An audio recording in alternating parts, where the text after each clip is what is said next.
بسم اللہ الرحمن الرحیم۔ السلام علیکم ورحمۃ اللہ وبرکاتہ۔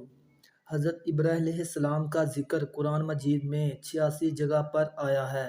حضرت ابراہیم علیہ السلام بہت ہی بڑے نبی گزر ہیں۔ دنیا میں جب بت پرستی کا زور ہو گیا، لوگ خود بتوں کو بناتے اور خود ان کی پوجا کرتے۔ حضرت ابراہیم علیہ السلام کے والد بھی بت بناتے تھے اور بتوں کو خدا سمجھتے تھے۔ حضرت ابراہیم علیہ السلام ابھی بچے ہی تھے، وہ دیکھتے کہ میرے والد اور دوسرے لوگ خود مٹی اور لکڑی سے بتوں کو بناتے ہیں اور پھر خود ان کو خدا سمجھتے ہیں۔ وہ حیران ہوئے کہ کس قدر بیوقوف ہیں یہ سب لوگ کہ ان بے جان مورتیوں کو خدا سمجھتے ہیں۔ حضرت ابراہیم علیہ السلام ان لوگوں سے کہتے کہ تم لوگ کیوں ان بتوں کو پوجتے ہو؟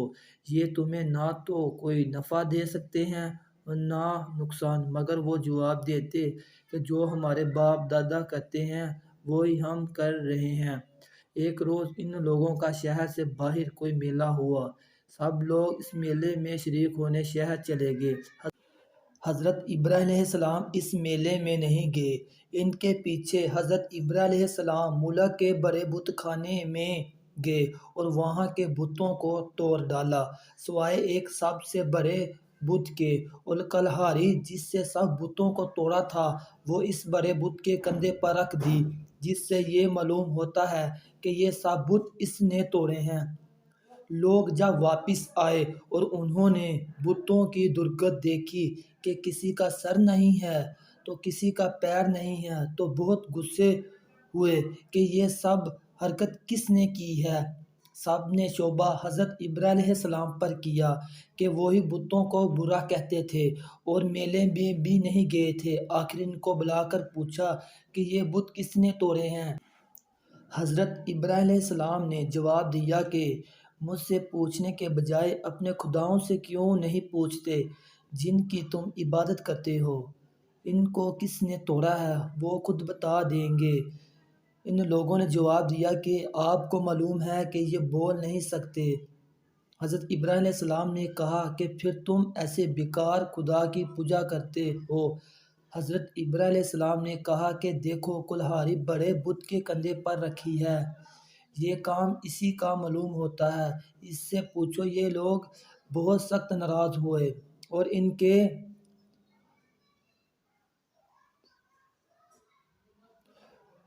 کے حضور سے شکایت کی کہ تمہارا بیٹا ایسی حرکت کر رہا ہے، اس کو سمجھا لو ورنہ اچھا نہ ہوگا۔ حضرت ابراہیم علیہ السلام نے اپنے باپ کو بھی سمجھایا اور بت پرستی سے منع کیا اور عرض کیا کہ اے باپ، میں ڈرتا ہوں کہ تم پر خدا کا کوئی عذاب نازل نہ ہو۔ اس پر ان کے باپ آپ پر بہت سخت ناراض ہوئے اور کہا کہ آئندہ تو نے مجھ سے کوئی ایسی بات کہی تو میں تجھے سنگسار کر دوں گا، اور کہا کہ تم میرے پاس سے ہمیشہ کے لیے چلا جا۔ اپنے باپ کو سلام کیا اور کہا کہ میں چلا جاتا ہوں لیکن تمہارے لیے مغفرت کی دعا کرتا رہوں گا۔ پھر کیا ہوا؟ وہاں کے بادشاہ نمرود کو، جو بہت ظالم اور بت پرست تھا، ان سب باتوں کا پتہ چلا کہ حضور کا بیٹا ابراہیم لوگوں کو بتوں کی پوجا سے منع کرتا ہے اور ایک خدا کی دعوت دیتا ہے، تو اس نے ان کو اپنے دربار میں بلایا اور اسے جھگڑنے لگا۔ حضرت ابراہیم علیہ السلام نے فرمایا کہ میرا خدا تو وہی ہے جو مارتا بھی ہے اور جلاتا بھی ہے۔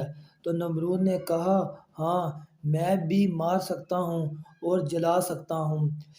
چنانچہ اس نے ایک قیدی کو، جس کو سزائے موت کا حکم ہو چکا تھا، آزاد کر دیا اور ایک بے گناہ کو پکڑ کر قتل کر دیا اور کہا میرے اور تمہارے خدا کے درمیان کیا فرق ہے؟ حضرت ابراہیم علیہ السلام نے کہا کہ میرا رب ہر روز سورج مشرق سے نکالتا ہے، تم سورج مغرب سے نکال کر دکھاؤ۔ اور اس پر نمرود لاجواب ہو گیا اور کہا کہ عمر علیہ السلام کو زندہ جلا دیا جائے۔ چنانچہ بہت سی لکڑیاں اکٹھی کی گئیں اور ان میں آگ لگائی مگر وہ خدا کے حکم سے ٹھنڈی ہو گئی اور آپ کو کوئی تکلیف نہیں پہنچی۔ اس طرح جو لوگ اللہ تعالیٰ کے کہنے پر چلتے ہیں، اللہ تعالیٰ ان کو ہر مشکل سے بچا لیتے ہیں اور ان کے لیے آسانیاں ہیں، اور جو لوگ اللہ کا کہنا نہیں مانتے ان کے لیے اس دنیا میں بھی مشکل ہے اور مشکل ہوتی ہے، اس کے بعد وہ ہمیشہ جہنم میں ہی رہیں گے۔ اگر آپ کو ہماری یہ ویڈیو پسند آئی ہے تو پلیز اس ویڈیو کو لائک، کمنٹ اور زیادہ سے زیادہ شیئر کریں۔ اللہ حافظ۔ اور نیکسٹ پارٹ دیکھنے کے لیے ہمارے چینل کو سبسکرائب کریں۔ حصہ 2۔